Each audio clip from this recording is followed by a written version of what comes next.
Budget पेश करता है निर्मला सीतारमण और उसकी मदद करता है मोदी जी। जब 1 फरवरी 2025 को बजट पेश हुआ तो 12 लाख पर आपको जीरो इनकम टैक्स देना पड़ेगा, लेकिन जनता इसे अच्छे से समझ लिया कि हमें मूर्ख बना रही है। 12 लाख रुपए कमाने पर टैक्स नहीं है, लेकिन खर्च करने पर टैक्स है। अगर आप कुछ खरीदते हैं, गाड़ी खरीदते हैं या प्रॉपर्टी खरीदते हैं या निवेश करते हैं तो आप उसके ऊपर 18% टैक्स देते हैं। कुछ लोग इसे समझ चुके हैं, इस बात को जनता समझे ना। मोदी जी ने कहा कि इंदिरा गांधी और नेहरू जी के बारे में बताने लगे। इस बजट को आज देखें,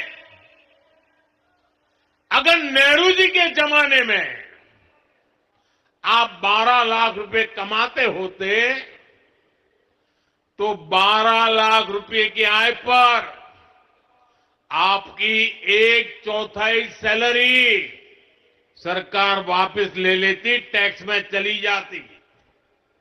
अगर आप आज इंदिरा जी का जमाना होता तो 12 लाख की कमाई पर आप करीब करीब सुनकर के चौंक जाएंगे।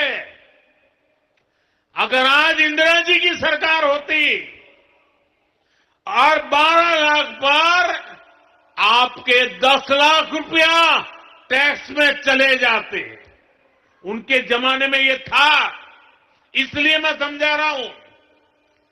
10-12 साल पहले तक कांग्रेस की सरकार में अगर आप 12 लाख कमाते तो आपको 2,60,000 रुपया टैक्स में वापस देना पड़ता।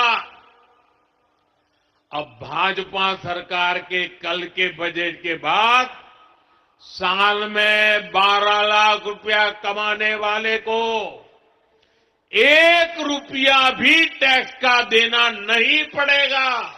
मोदी जी ने कहा कि नेहरू के समय आपको 12 लाख पर 1/4 टैक्स देना पड़ता। 12 लाख का 1/4 4 लाख हुआ, यानी कि आपको 12 लाख पर 4 लाख रुपए टैक्स देना पड़ता। मोदी जी आप 12 लाख पर 1/4 टैक्स लगा दीजिए, जनता देने के लिए तैयार है। लेकिन नेहरू के समय पेट्रोल 1 रुपए लीटर मिलता था, लेकिन आपके समय में 105 रुपए लीटर मिलता है। आप 1 रुपए लीटर देंगे। नेहरू के समय गैस सिलेंडर 15 रुपए का आता था, आपके समय 1200 में मिलता है। आप इसे 15 रुपए सिलेंडर देंगे। नेहरू के समय शिक्षा पर कोई टैक्स नहीं लगता था, लेकिन आपके समय शिक्षा पर 18% टैक्स लगा है। क्या आप इसे जीरो कर सकते हैं? नेहरू के समय किताबों पर कोई टैक्स नहीं लगता था, लेकिन अब 18% टैक्स लगता है और जनता देता भी है। इसे जीरो कर सकते हैं? नेहरू जी के समय दवाइयों पर कोई टैक्स नहीं था, लेकिन अब भाजपा सरकार के समय दवाइयों पर 18% टैक्स है। इसे जीरो कर सकते हैं? नेहरू के जमाने में टोल टैक्स नहीं लगता था, आपके सरकार में टोल टैक्स लगता है। आप इसे बंद कर सकते हैं? नेहरू जी के समय स्पेस टेक्नोलॉजी से और मॉनिटरिंग करके रोड नहीं बनाते थे, आपने बनाया, लेकिन वह रोड धंस गया। आप इसे कब बंद कर सकते हैं? नेहरू जी के समय देश पर कोई कर्ज नहीं था, लेकिन आपके समय 1.5 लाख करोड़ का कर्ज है, जो कि जीडीपी का 81% होता है। इसे आप कब खत्म कर सकते हैं? नेहरू के समय अमीरों के लोन माफ नहीं किए जाते थे, आपने कई अमीर लोगों के हजारों करोड़ लोन माफ किए। आप इसे पैसे चुकाएंगे? नेहरू के समय $1 1 रुपए से 4 रुपए के बीच में था, अभी 84 रुपए पर है। 1 रुपए $1 के बराबर कब आएगा? रुपया कब मजबूत होगा? नेहरू के समय युवा बेरोजगार नहीं थे, आज 2 करोड़ युवा बेरोजगार है। इन्हें नौकरी कौन देगा? नेहरू जी के समय दवाई, नेहरू जी के समय कटोगे तो बटोगे का नारा नहीं चलता था, इसका क्या मतलब है? मोदी जी जनता को मूर्ख बनाना छोड़िए, अब जनता धीरे धीरे समझने लगी है। अब वो अंधभक्त नहीं रहा। भाजपा के सरकार में गरीब गरीब होता जा रहा है और अमीर अमीर। अमीरों को व्यापी कल्चर मिलता है, गरीबों को कुछ नहीं। इसका जीता जागता उदाहरण है महाकुंभ।